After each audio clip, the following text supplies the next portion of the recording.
Good afternoon, everyone. Welcome to the Effie Berry Training Institute.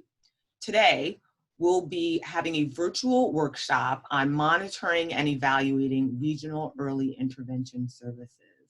My name is Dr. Tamara A. Henry, and I am a teaching associate professor at the Milken Institute School of Public Health here at GW in Washington, D.C. This program is funded wholly or in part by the government of the District of Columbia, DC Health, and HOSTA. Today we're going to discuss a number of components around monitoring and evaluation. We know that evaluating our programs is how we are accountable to our funders, but what I hope to do today is to help us to explore more creative ways of evaluating and monitoring our programs, but also with respect to hard to reach populations. How can we use the tools and the skills that we have to further refine our methods of evaluating? The first thing we're going to do is identify the most common types of evaluation, and then we're going to determine if your project requires a process, impact, or outcome evaluation, because what you'll learn is that depending on what stage you're in, there is a particular evaluation best suited for the stage in your project and or work plan. We're going to develop a quality improvement plan, and we're going to identify methods to monitor and evaluate the high 5 pillars. So what is evaluation? There are a few definitions. The definition we will use today is a systematic and objective assessment of a project or program's design, implementation, and results. The aim is to determine the relevance and fulfillment of objectives that ideally should be SMART, and we'll talk about that momentarily, effectiveness, impact, and sustainability. So remember, while it is something that's required of your funders, think about evaluation as something like an ongoing process. We really want to make certain that whatever programming we are having in our communities, it's actually working. How do we know if it's working? We know if it's working if we're continuously evaluating our program deliverables, if we're reaching our target populations in terms of the number and so forth. So we really want to make certain that evaluation is embedded in how we plan our programs. So the most common types of evaluation are formative evaluations, process evaluations, as well as outcome and impact evaluations. So formative evaluations ensure that a program or program activity is feasible, appropriate, and acceptable before it's fully implemented. It's usually conducted when a new program or activity is being developed or when an existing one is being adopted or adapted, as well as modified. So consider a focus group. For instance, you want to start working with, let's say, reentry populations, but that has not been your area of expertise. How do you find out what reentry populations need? One way would be to have or conduct a formative evaluation, i.e. through a focus group. So this typically entails maybe 8 to 10 people. And in this 8 to 10 people, these would be persons who have just returned from jail or prison. We would survey those individuals to learn about what their needs are. So upon release from jail or prison, what is it that you need to have?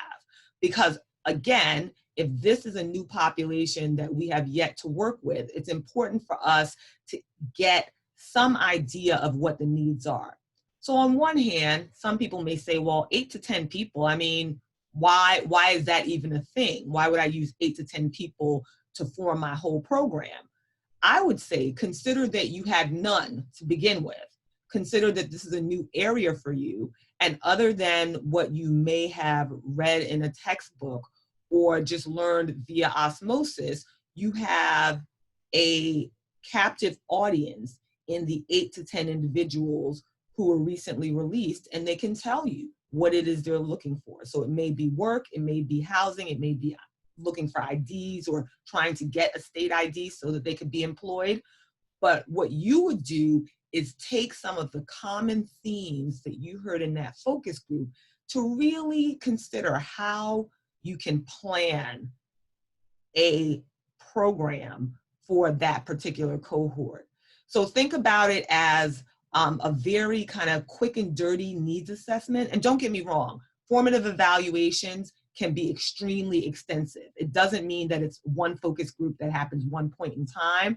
It could be something very well that you collect from many different groups of people to inform the program that you would like to design and implement. What usually happens after formative evaluation, where you get the lay of the land and you assess the needs of your said target population, is you begin to then implement a process evaluation. The process evaluation determines whether the program activities have been implemented as intended. So now that you've spoken with your reentry populations, what is it that you find that they need? Let's use housing as an example. These individuals would like a place to live while they are seeking employment, among other things. What is the process that you will use for these gentlemen or these ladies to get into the housing they need? So for instance, your process may be contacting different shelters. You would have to write that down as part of your programmatic work, that you're going to contact 20 transitional houses, 20 transitional homes where men and or women can stay upon release from jail. You're going to also determine some other things that you would need to do to get them ready for their next steps. But what happens in the process is you'll find it's a lot of the administrative component of your program. It's the part clearly that a lot of people don't like. So you have people who are very process oriented and people who really are psyched about the idea of capturing every single detail in how they conduct their work. And then you have people that want to get down into the nitty gritty. Not to say one is less important than the other, but it is important to understand that the process, the way that you document, feeds into a better evaluation in the long term. So you're documenting how many places you've called, you're documenting who you've spoken to, you're documenting when places will have vacancies for this particular cohort. And all of that documentation is a part of the process to ultimately provide individuals with a place to live.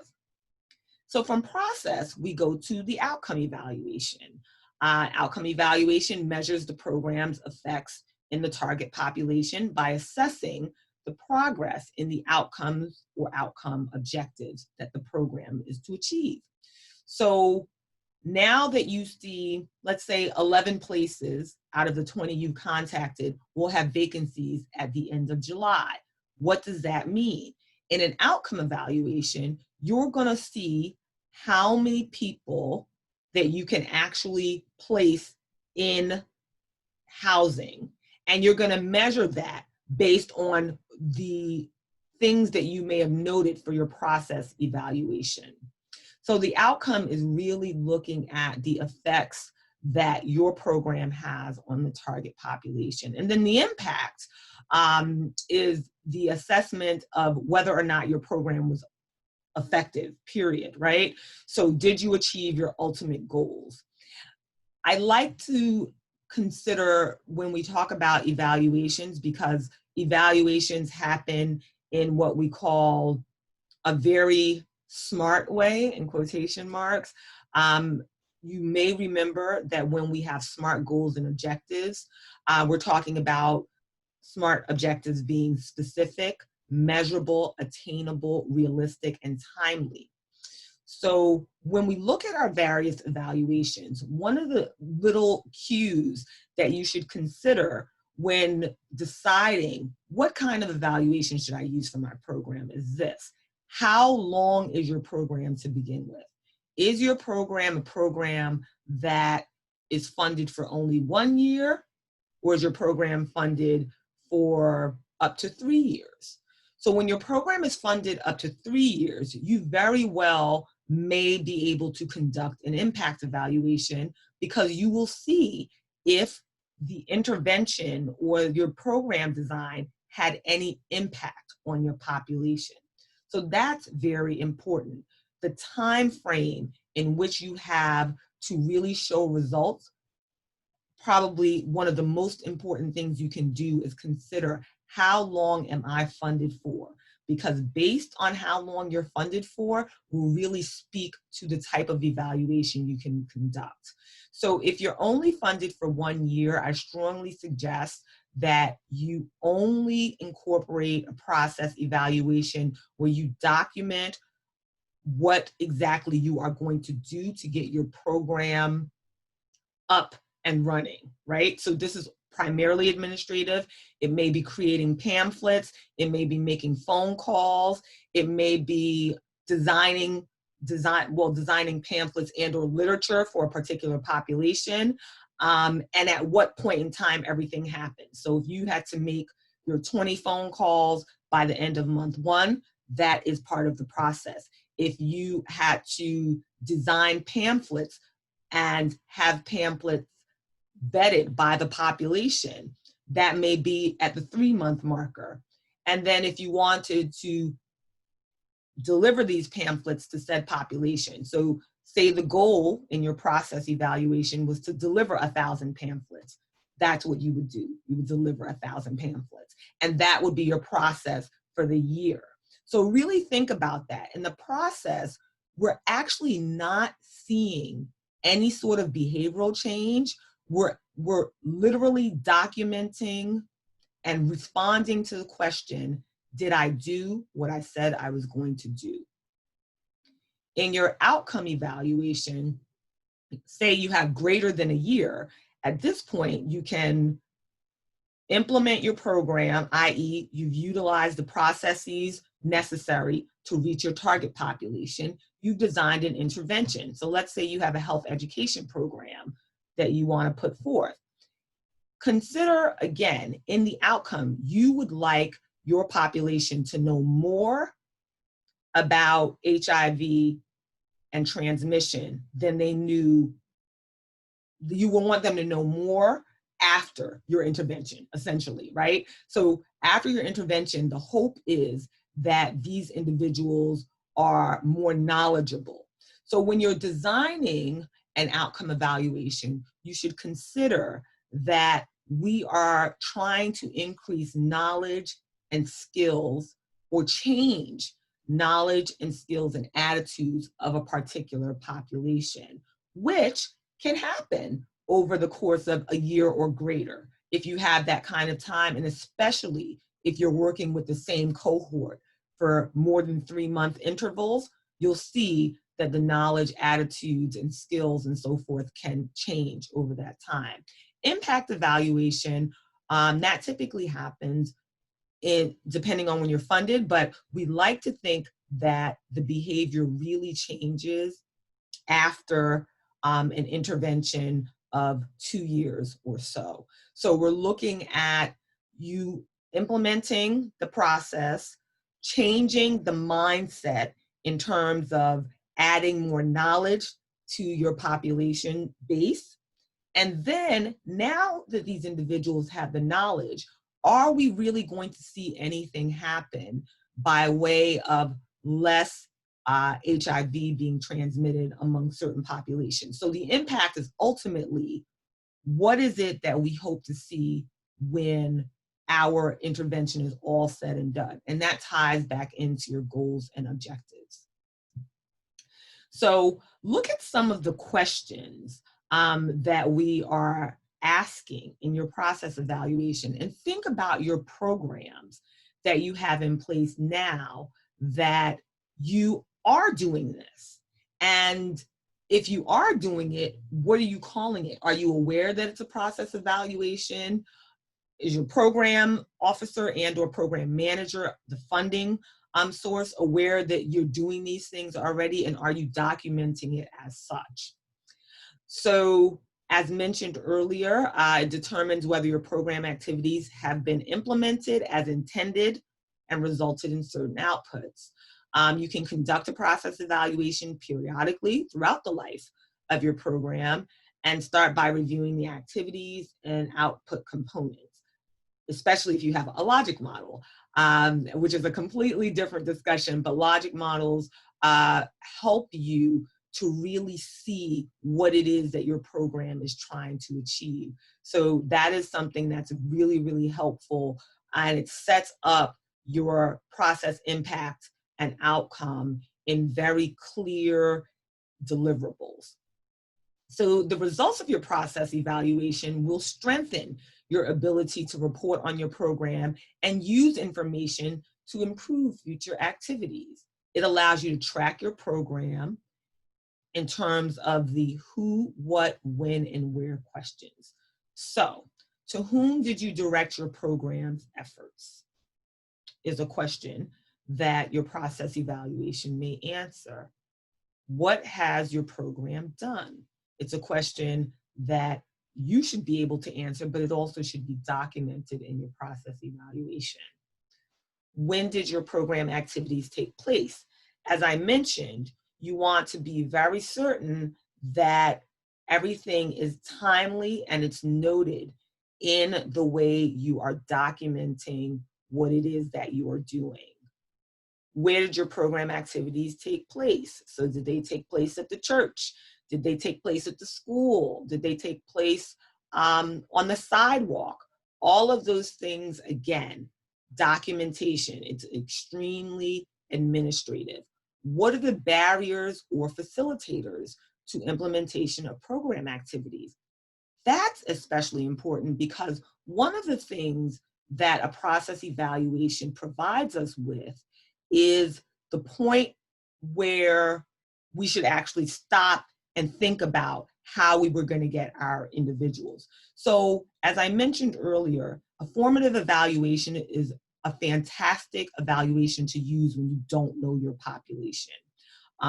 When you decided that, you know, this reentry population is a big deal, I really want to go forward and work with these individuals. And this question, what are the barriers or facilitators to implementation of program activities, can stop you in your tracks. If you think about the fact that you've done a formative evaluation, this is a new population for you, and you may not have assessed all the other people doing this work, which means that could very well be a barrier for you. Or you have assessed what's going on, but your organization has identified a gap in service and or a need that will allow you to go forward and facilitate your program activities. So that's why the process evaluation is so important, because remember, these evaluations build up upon one another. It goes from process to outcome to impact. So you're literally moving forward. The better you capture data in the process evaluation, the more robust you will have not only data, but you'll be able to analyze your data in a way that really builds your project out very well, because it means not only were your objectives smart, but you are collecting data in a manner that's going to inform your outcome and your impact evaluation. So it's really, again, it's not linear. Evaluation is never linear. It's cyclical. You're always looking at what you were doing before and making certain that you're reaching the target populations that you're most interested in. In an outcome evaluation, as mentioned earlier, it measures the effects of the program in the target population by assessing the progress in the outcomes that the program is to address. So when you're trying to design an outcome evaluation, begin with a review of the outcome components of your logic model, right? So again, we're looking at the deliverables in the logic model, which often are on the far right. And some of the questions that you may address with an outcome evaluation include, were medical providers who received intensive STD training more likely to effectively counsel, screen, and treat patients than those who did not? Were medical providers who received intensive STD training more likely to effectively counsel, screen, and treat patients than those who did not? Why that's important, again, if this is something that's essential to your program, if these medical providers did not receive a particular kind of training and you have clients going to them, that in of itself is a barrier that will affect your numbers at the end of the day. Did the implementation of STD counseling in community-based organizations result in changes of knowledge, attitudes, and skills among the members of the target population? So as I said previously, we hope that the program that you are designing is adding to the base of knowledge that your target population has. But we all know it's one thing to have the knowledge, it's a completely different thing to do it, right? So you may learn a lot of things, but do you actually put it into practice? Outcome evaluation is not measuring the practice, we're just measuring the knowledge uptake.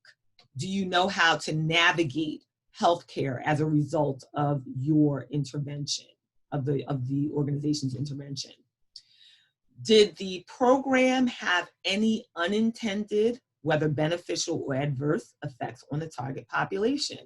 That's also an important question to consider, because remember, while we do this work because we're passionate about it, because we're really, really excited to be here and service our populations, sometimes the work we do may adversely affect persons by further stigmatizing them or putting them in positions that they really don't feel safe in. That's one aspect. And that, again, may come from the fact that we don't know our populations as well as we think we did.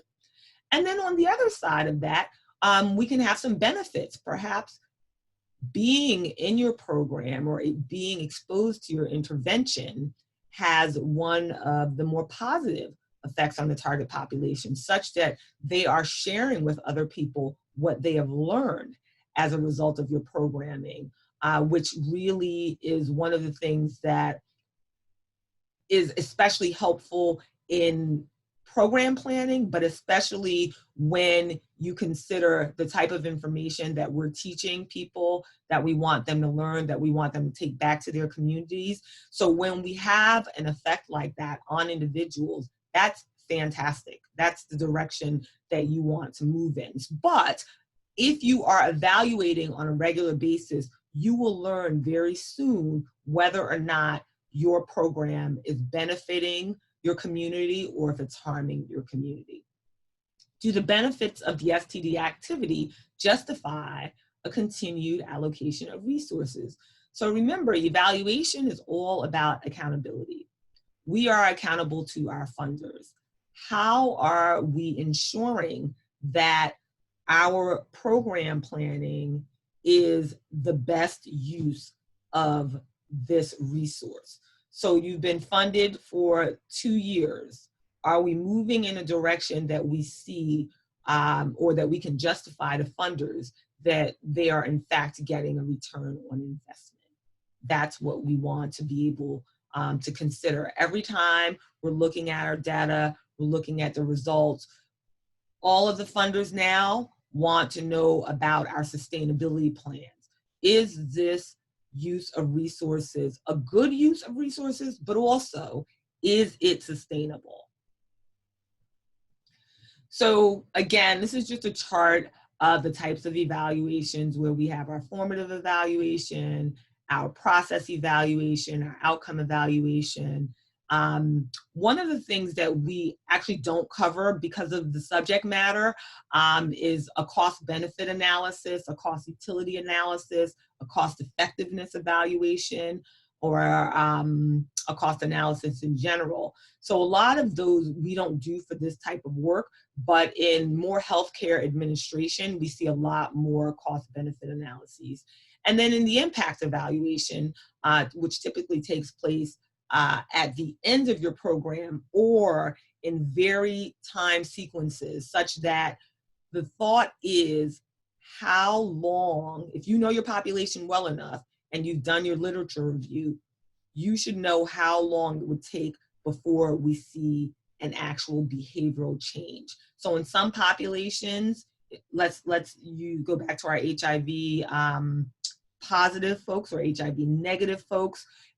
Let's use HIV negative individuals that we want to remain negative. So these individuals may have contracted a sexually transmitted infection that's not HIV, but we don't want them to contract HIV. So at the end of your program, what we would like to be able to say is after 2 years, after 2 years of your intervention, that your target population has consistently used condoms 75% or more. Now, how would you ever measure that, right? You're going to ask them the question, and one of the things people usually throw back is nobody's going to honestly answer that. Well, we're not going to ask them face to face. Oftentimes, it'll be a paper survey or a survey online that's typically anonymous. And what we're looking for is a behavioral change. My intervention was so good that 75% of my population started using condoms as a result of the tools I provided for them. So the impact is really looking at what your overarching goal is and how we reached it by planning this particular program. There are several, when I say several, I mean several, like hundreds of framework for evaluation. So this is not the only one. This is one that I like, that the Centers for Disease Control uses. It's a framework for evaluations. I think it's one of the clearer ones to understand. I think that it's one of the most feasible in terms of the work that we do in the community. So there are 6 stages or sequences of how one should evaluate, how you should engage with the community. And there are standards for evaluation. The standards are utility, feasibility, propriety, and accuracy. So one of the main things that we want to do when we're evaluating is engaging our stakeholders. And what becomes tricky sometimes is who exactly is the stakeholder, right? Stakeholders are everybody and anybody that may touch your program, right? So consider the evaluation audience, that you'll have individuals, you'll have your direct client in terms of your target population, but you may be working with people in housing, you may be working with social workers who are case managers, you may be working with health educators, you may be working with nurse practitioners. So all of those people should be invited that are invested in working with this population, including the population itself, right? That's one of the things that we in public health have not done well, is engaging the population that we plan to serve, that we wish to serve, and really sitting down with them and asking them, what is it that you would like us to do for you? How can we work together to ultimately improve your health and that of your community? What do we need to do to facilitate this? And anybody that touches said target population should be at the table. Those individuals are stakeholders. They have a stake in the well-being of the community at hand. Describe the program. So you want to explain and explore the program's theory of cause and effect. So we have a problem and we want to know why this is happening. Is, you know, they use the phrase, is it the chicken or the egg? Which came first? Why is this problem so prominent in said community? Do we know this? Is this more information we have to get by engaging stakeholders? Either way, what we have to know how to do if we're going to acquire funding and furthermore evaluate is explain and explore why this is happening in said community. And then we want to outline and agree upon the program's objectives, which sometimes can become a little complex. We want to make certain that we are all on the same team in terms of what is it that we hope to accomplish via process, outcome, and impact evaluation. We want to create focused and measurable evaluation questions, right? So it's really important that we consider what are the questions that are going to answer what that impact should ultimately be, provided that you have the time frame to implement a program that will have an impact on your population, or if we only have the funding for an outcome evaluation, let's talk about how we are going to engage our population such that their knowledge, skills, and attitudes will change. And then we want to focus the evaluation design. So as I mentioned, which one are we going to do? This is all contingent upon the time and the money that you have to implement your program. You also want to understand the advantages and limitations of your design options. So there are a number of things that can happen if you go, just the process and outcome as well as just an outcome and impact, right? So we want to be very, very clear to our funder. We want to demonstrate to our funder that we understand this is what we hope to get, this is what we hope to do, but there are some competing factors. There are things that may happen that could derail the amount of people we initially thought we would have in this program. I would direct your attention immediately to COVID-19. For any of us who are on a grant-funded project, what we saw immediately was a stop work order given how this disease moved throughout the United States. So that would be definitely a threat to how you collect your data and what your evaluation may have looked like pre-COVID-19 and what it looks like currently post-COVID-19. So you want to gather credible evidence. Data collection obviously is an essential part of evaluation. How are we collecting our data? What you collect and how it's collected impacts on the quality and credibility of the evaluation findings. So really, really be very calculated when collecting your data, right? So all data is not necessarily good data, but what is important is the process that you use to collect that data. Are you following it? Another thing that I would also add is, are we training persons in our organization to collect data the same way? Because collecting data is about fidelity.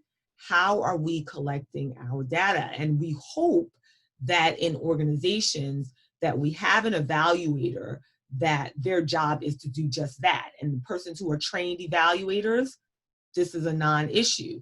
But in places where we may not have an evaluator full time, and we may have to do things ourselves, which is okay too, we need to make certain that everybody's doing it the same way. Because if we have anybody veering outside of the lines or doing things differently, what's going to happen is your data is going to vary and it may move away from your SMART objectives, the things that you really thought that you could accomplish during that time frame become skewed if other people are not collecting data the way the organization trained you all to do it.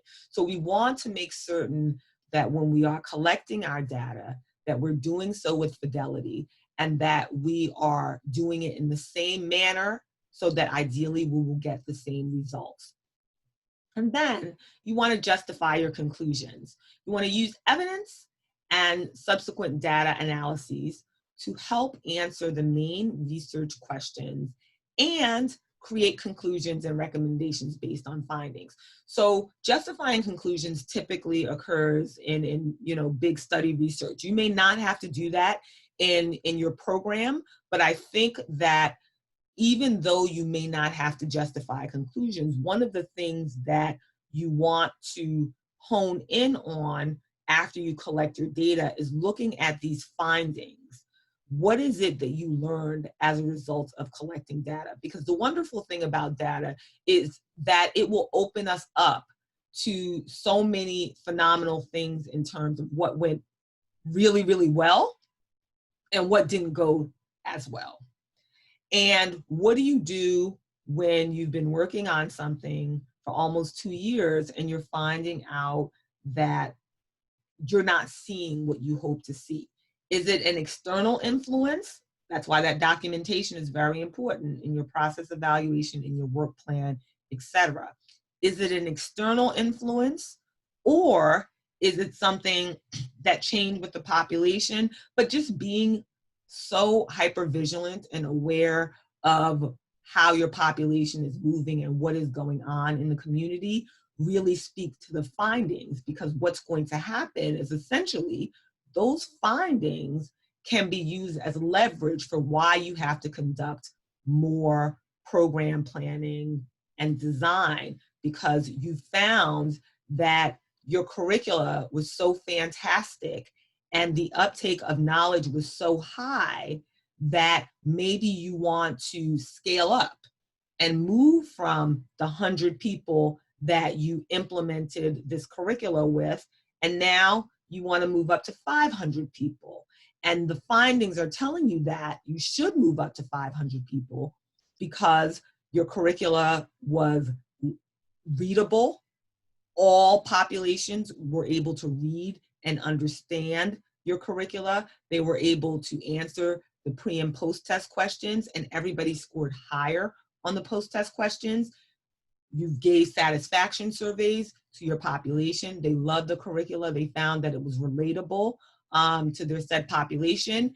And because you saw that happen with 100 people, your findings say, hey, why don't we do this in a larger group, since it works so well in this particular ward among this particular cohort? So that's one good thing about findings. The other side of findings are when things don't work out as well. In the event you're unable to secure your 100 participants in your program, gathering credible evidence allows your funder to see that you are aware of the limitations of collecting data. For instance, one of the reasons you may not have been able to secure that population is because of COVID-19 occurring in March. So here it is, you thought you had a period of 6 months to recruit and retain your population, and as a result, you were unable to do so. When you're collecting data in a reliable and valid fashion and with fidelity, what that says to your funder is this organization is acutely aware of how to properly collect data, but also aware of the external factors or confounding factors that may occur that may limit you from being able to really collect data in a robust manner for your population, given a limitation like the current pandemic. Justifying conclusions really is using the evidence that you've collected thus far to make recommendations. One of the things that I would draw your attention to when it is time to write your evaluation report is this idea of what is it that we have, or how are we contributing to the knowledge out there based on our focused populations? one of the strengths that we have is that we work with a population that is often unseen and not published in a way that we think of it as a strengths-based approach. For instance, if we consider this idea of building community resiliency, and we have underserved populations that now, as a result of your programming, they have a higher self-efficacy, greater knowledge in a particular area, what do we recommend as a result of the data we collected? So some of the recommendations obviously will come directly from this data and some of the literature review that you conducted prior, but also we have the unique opportunity to talk about what the populations in Washington, D.C. look like. What is it that they deserve? What are they in need of? And how can we sustain this work? How can we have more effective partnerships so that when a pandemic occurs, that we are still able to collect great data and we're able to report on this data? One of the ways that we would love to report more and do better when it comes to our data is how we disseminate our data. How do we ensure the use of our data and our shared lessons learned? Meaning that oftentimes when we are working with our respective communities, we go very hard and very strong to engage our stakeholders. We're very interested in having everybody at the table. When the grant is finished, be it 1 year or in year 3, oftentimes we just disappear from that population and no one ever knows what happened as a result of our work. So what we should be doing going forward is disseminating our information and lessons learned to our stakeholders in the manners that they prefer to receive them. So this could be via social media, this could be in a journal or newspaper read by the population. But I want you to consider who were the initial people you had at the table and what are the best ways to connect with them, not only to let them know that the grant has come to an end, but these were the significant findings that we found as a result of working with these key informants and these key populations so that everybody feels like they have a stake in the work. So ensuring use and shared lessons learned is a really important component of our evaluation and also our evaluation report and building trust in our communities going forward. So which type of evaluation is best for your program? That's something you need to think about. One, you have to consider these questions, but the first thing I would ask is, how long is your program? Is it 1 year or 3 years? It really will determine what kind of evaluation you should use based on the time of your program. What's the purpose of the evaluation? Who will use the evaluation results? Is it for you to scale up later, or is it just something that you're gonna report to the funder and leave it at that? How will the funder use the evaluation results? That's an important question because sometimes the evaluation results can be used by the funders to leverage more grant funding towards this opportunity if the findings are that compelling. What do other key stakeholders need from the evaluation? Again, when you're engaging your stakeholders, sharing these lessons learned and making certain that it's disseminated, that's helpful because perhaps you can partner with them at a later date on another program. What is the stage of development of the program? How intensive is the program? And what are the relevant resource and logistical considerations? So all of these things are questions that you should consider prior to soliciting your external evaluator to determine in what direction you should move going forward. So one example of a common process evaluation, and I'm certain when you review this, you know that you two have engaged in these sorts of activities already. So the example of the planned output or outcome is the developing ongoing relationships with the youth program. Your indicator is An MOU, so something like an MOU, establishing an MOU with a particular organization, that's part of the process. Having at least 15 youth from the program participate, that's part of the process. At least 3 youth and 1 staff member participate in a regional town hall, that's a process measure. And at least 1 staff or board member participating in provider key informant sessions, that is part of the process. Now, what is it that we hope will happen? We hope at the end of this process that we will have signed MOUs by said organization, as well as summaries of the 3 events that you documented. How do you document these events? Via sign-in sheets, via virtual experiences. Who are the people that actually attended your workshop? How many people did you reach? Whose responsibility is it? So again, think about what is often in your work plan. Who is going to do this work? And remember, in doing things in a smart manner, you always have a timeline attached to it. So while the process is an iterative process, we still need to attach a deadline for when all of these items need to be completed. And when you look at the other outcome, you implemented 7 regional town hall meetings. And what is the measure? Are the meetings complete? Did you complete all 7? And did you do it in the time frame allotted? Did you have an average of 30 participants attend? Did you have a minimum of 15 persons in every meeting? And if each meeting included representatives of at least 7 of the key target populations.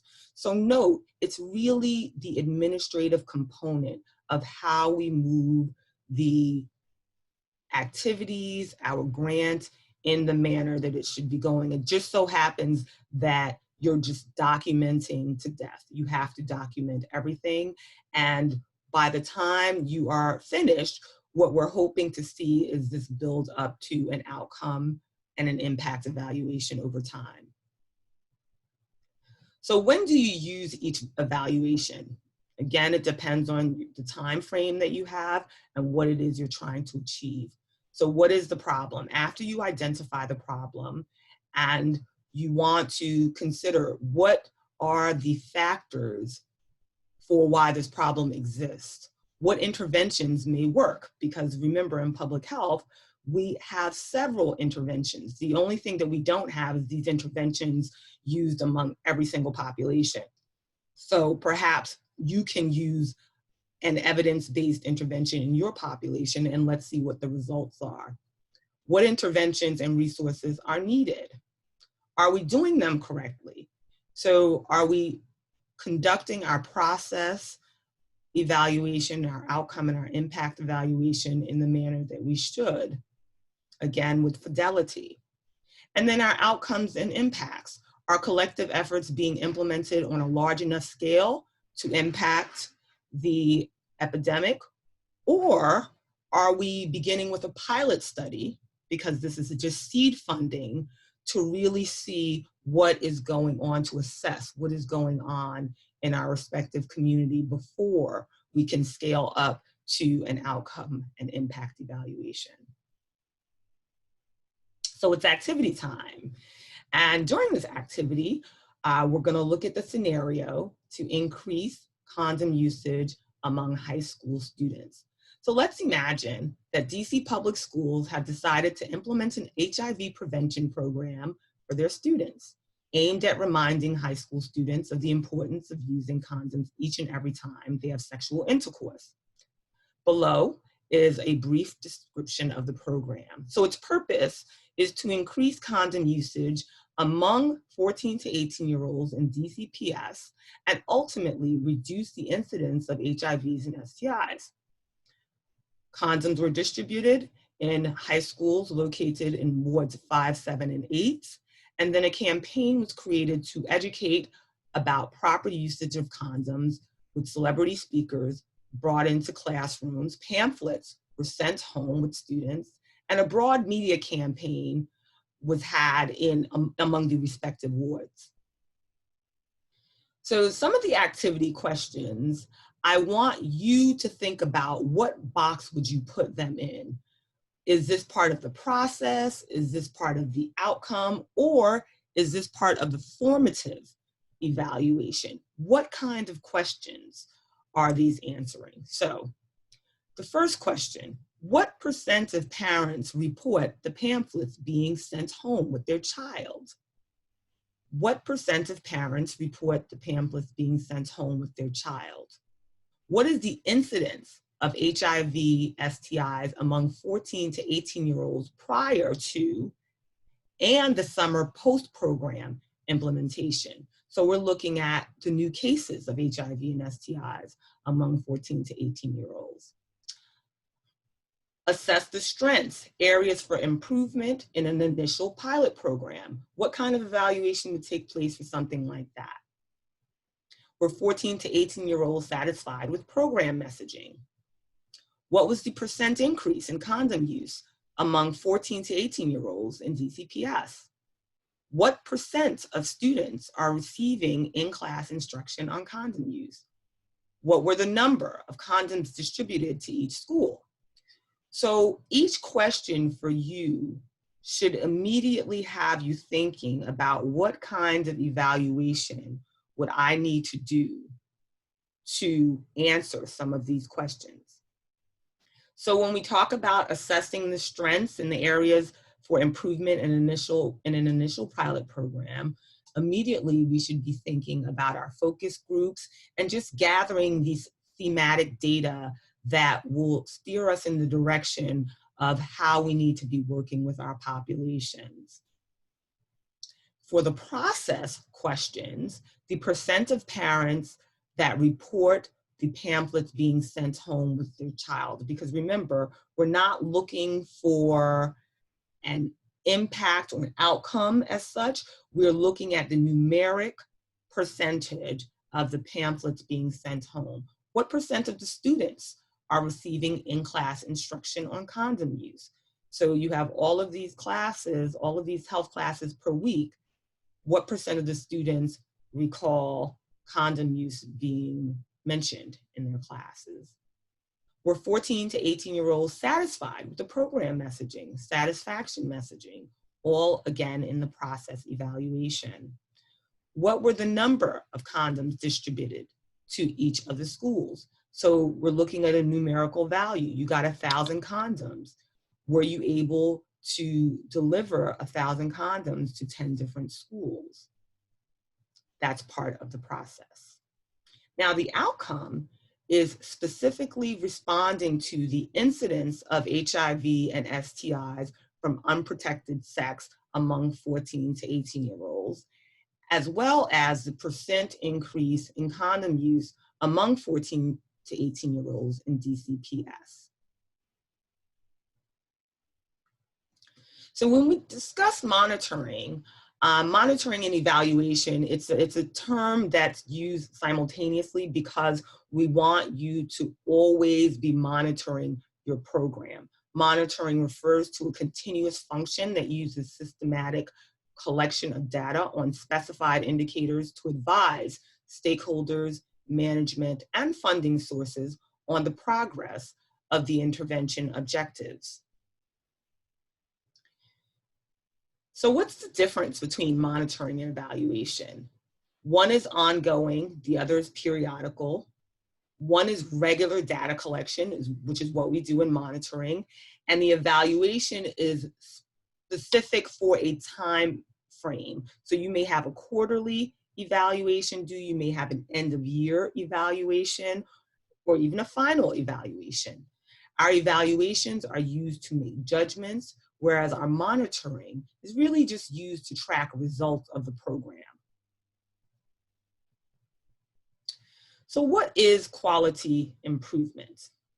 So we've been monitoring and evaluating our information, and now we want to incorporate this idea of quality improvement through the duration of our grant-funded experience. But also, just in the work that we do, we want to make certain that we have a QI process in place. So quality improvement is an initiative to increase the quality of a good or a service that you are providing to your client. It's accomplished by comparing past outcomes to future desired outcomes, and it's adjusting the current process. So remember, processes show us what is working and what isn't working. What quality improvement isn't is it's not an initiative to ensure the quality or good of a service. It's not accomplished by comparing outcomes to requirements or expectations, nor is it validating the current process. That is not what a quality improvement plan does. So when we compare the evaluation to the quality improvement, it's really important to recall that this quality improvement is honing in on understanding the process that is currently in place. How do we do the work that we do right now?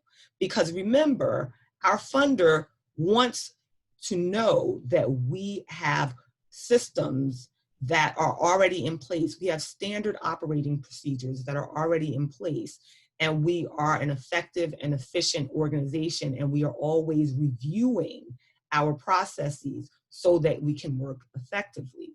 This is an ongoing process, not just for your grant, but in terms of how the organization operates, always looking for quality improvement. Your funder would be pleased to know that you already do this. Whereas evaluation is really just assessing a program at a moment in time. It's a static thing. We ask for your evaluations either every quarter or at the end of every year or in a final report. So while evaluations, I told you earlier that they're cyclical and iterative in terms of how we look at our work plan and how we want to make sure that we are answering the questions of the funder. When your evaluation is due, you're writing about a period of time where you implemented a part of your program, a part of the curricula, a part of the survey between January and March. So it's not necessarily ongoing, whereas quality improvement is. Evaluation does not include identification of the source of a problem or potential solutions. It does not measure improvements. Evaluation is program specific. It is program focused. However, it is a step in the QI process. So it's something that we do want to make sure is part of the process, but it's used in a different manner. In your QI, the QI section really looks at examining the root cause of the problems and interventions targeted to address it. They focus on making measurable improvements. Quality improvement is often customer driven and customer focused. So for instance, if you have been surveying a particular population and the population has a problem with the survey, QI will tell you, we'll see that, not only in the evaluation will we hear it, but QI seeks to change that by addressing what is the problem with the survey. Is it a literacy level thing? Is it the way the information is being delivered? Is it who's delivering the information? Quality improvement wants to make certain that the customer, the client is getting what they need out of the program, because ultimately that will contribute to a better evaluation. And again, it includes your evaluation. So the purpose of this quality improvement plan, if you do not have one yet, is to provide a formal ongoing process by which the organization's stakeholders utilize objective measures to monitor and evaluate the quality of services, both clinical and operational, provided to the clients. It defines and facilitates a systematic approach to identify and pursue opportunities to improve services and resolve identified problems. So this plan is a detailed work plan. Ta-da, you already have a work plan. And it's intended to enhance an organization's quality in a specific area. Further, It provides a framework for developing and improving processes. It includes the direction, timeline, activities, and assessment measures of quality and quality improvement within the organization. It's a living document. So a quality improvement plan similar to your work plan is not something that just dies. We don't just do it for the grant and then drop it off and never look at it again. What we seek to do is look at it on a regular basis so that we are able to note that we're moving in the direction that we need to be moving in. It looks at the goals and objectives. So are we addressing the goals and objectives as we move this program forward? The activities designed to meet the goals and objectives, are these activities still feasible given our limited resources or given that now we're working remotely? These are things that a quality improvement plan seeks to point out. How will the quality initiatives be managed and assessed and measured? Are there any trainings or supports that will be developed and implemented as a result of your QI plan? Is there a communication plan available for quality improvement activities and processes? Is there an evaluation or quality assurance activities that will be used to determine the effectiveness of the plan's implementation? So one of the CQI rubrics that you'll see used is this Plan, Do, Study, Act. So we're planning, we're changing or testing, we're carrying out the plan, we're studying, we're summarizing what was learned, and we're acting. So consider, what is it that we are trying to accomplish? How will we know that a change is an improvement? Because remember, that's what we work towards. We work towards improving things. And what changes can we make that will result in that improvement? So your CQI is looking at that on a regular basis. In the interest of time, we're not going to do the CQI template exercise. However, I would direct your attention to the work plans that we all have for the purpose of the grants that we're working on, and really start to look at those goals and objectives and the various activities that you have under each of these respective components. Are you moving in the direction that you hoped to move towards? And if you aren't, what are some things that you can do to further move the needle so that when the time comes for your narrative report, that you are not having a breakdown because you recognize that you don't have all your parts or pieces in place. So looking at your work plan on a regular basis, assessing it, making adjustments, talking to your program officer about the adjustments that you would like to make and adaptations you would like to make as a result of the pandemic is especially helpful. So what I would encourage you to do is look at it at least on a weekly basis to ensure that you're moving in the direction you need to move towards. How do we apply this M&E to the high five pillars? Find them, teach them, test them, and link them. So we know that our focus populations are gay, bisexual, MSM, Black women and men, Latino men and women, people who use drugs, youth ages 13 to 24, and transgender women and men.